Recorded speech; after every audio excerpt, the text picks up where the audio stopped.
সকলকে জানাই আমি আমার প্রাণপ্রিয় সংগঠন ইসলামী ছাত্র আন্দোলন বাংলাদেশ ভান্ডারী উপজেলা শাখার পক্ষ থেকে আন্তরিক শুভেচ্ছা ও মোবারকবাদ। সংগ্রামী সাথী ও বন্ধুগণ, 1971 সালে আমরা স্বাধীন হয়েছিলাম। 1971 সালে 9 মাস দীর্ঘ 9 মাস যুদ্ধ করে আমরা স্বাধীন হয়েছিলাম, কিন্তু দীর্ঘ 53 বছরে আমাদের বাংলাদেশের মানুষ আজ পর্যন্ত স্বাধীনতার স্বাদ উপভোগ করতে পারেনি, ঠিক কিনা? এই 1973-53 বছর পরে আজকে ছাত্র জনতার ঘরে বিপ্লবের কারণে আজকে আমার বাংলাদেশ মুক্ত হয়েছে, ঠিক কিনা? সংগ্রামী সাথী ও বন্ধুগণ, আজকে আমরা ছাত্র জনতা আমরা আজকে এই দেশকে স্বাধীন করেছি, ঠিক কিনা? এখন আপনারা ইনশাআল্লাহ বাংলাদেশের আসল স্বাদ উপভোগ করতে পারবেন ইনশাআল্লাহ। এই জন্য আমি আপনাদেরকে ছোট্ট একটা আহ্বান জানাবো। ইসলামী ছাত্র আন্দোলন বাংলাদেশ এমন একটা সংগঠন, যেই সংগঠনে কোনো সন্ত্রাস নাই, ঠিক কিনা? ইসলামী ছাত্র আন্দোলন বাংলাদেশ এমন একটা সংগঠন যেই সংগঠনের চাঁদাবাজ নাই। ইসলামী ছাত্র আন্দোলন বাংলাদেশ এমন এক সংগঠন যেই সংগঠনের শরীরে নাম নাই, মাদক নাই, ঠিক কিনা?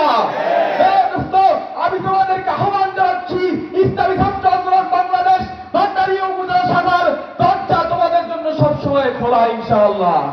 আসো, ইসলামী ছাত্র আন্দোলনের ছায়াতলে আসো, ইনশাআল্লাহ মুক্তির দিশা পেয়ে যাবে ইনশাআল্লাহ। আর মুরব্বীদেরকেও বলছি, আপনাদের সন্তানদেরকে আমাদের হাতে তুলে দেন, ইনশাআল্লাহ মানুষের দেশে আপনাদের কোলে ফেরত যাবে ইনশাআল্লাহ। এই বলে আমি আমার সংক্ষিপ্ত বক্তব্য এখানেই শেষ করছি। নাসরুমিল্লাহি ওয়া ফাতহুল কারীম। দেখা হবে রাজপথে, কথা হবে স্লোগানে স্লোগানে ইনশাআল্লাহ। আলা ইবাদিহিল্লাযিনা আসতাফা, আম্মা বা'দ।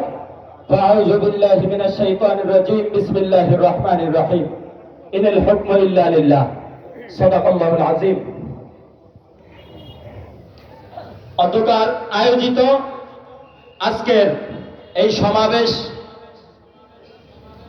আপনারা সকলে জানেন, ইসলামী আন্দোলন বাংলাদেশের আমির পীর সাহেব হুজুর চরমনাই বর্তমান সরকারের কাছে 9 দফা দাবি প্রস্তাব করেছেন। আপনারা জানেন, সেই প্রস্তাবের বাস্তবায়নে আজকে ইসলামী আন্দোলন বাংলাদেশ ভান্ডারিয়ায় গণসমাবেশ অনুষ্ঠিত হয়েছে।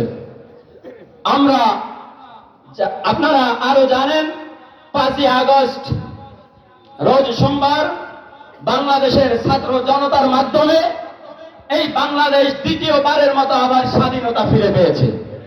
আপনারা জানেন, বাংলাদেশ থেকে স্বৈরাচারের পতন 5ই আগস্ট ছাত্র আন্দোলনের মাধ্যমে সংগঠিত হয়েছে। আপনারা জানেন, এই স্বৈরাচার সরকার দীর্ঘ 17টি বছর বাংলার মানুষদের উপরে নির্যাতন করেছেন, বাংলাদেশের মানুষকে শোষণ করেছেন। এই নির্যাতিত স্বৈরাচার সরকারকে আইনের আওতায় এনে কঠোর বিচার করতে হবে।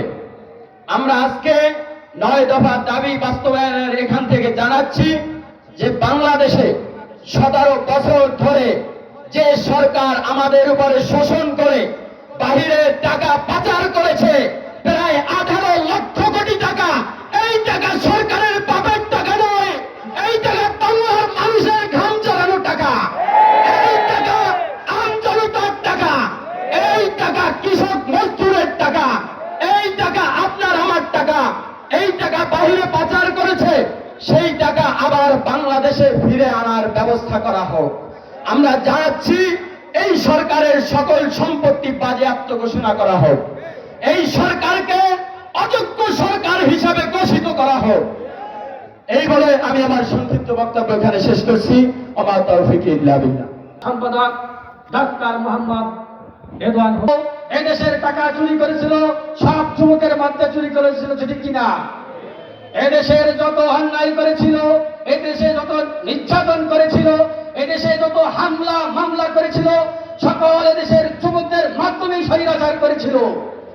সুতরাং কাজী যুবকদের রক্ষা করার জন্য ইসলামী যুব আন্দোলন বাংলাদেশ মাঠে ময়দানে কাজ করে যাচ্ছে ইনশাআল্লাহ। তারা যুবকদেরকে দিয়ে অন্যায় করানো শিখিয়েছে। খুনি সমাজ হটাতে হবে, অন্যায় সমাজ থেকে হটাতে হবে। এদেশ ইসলামী সমাজ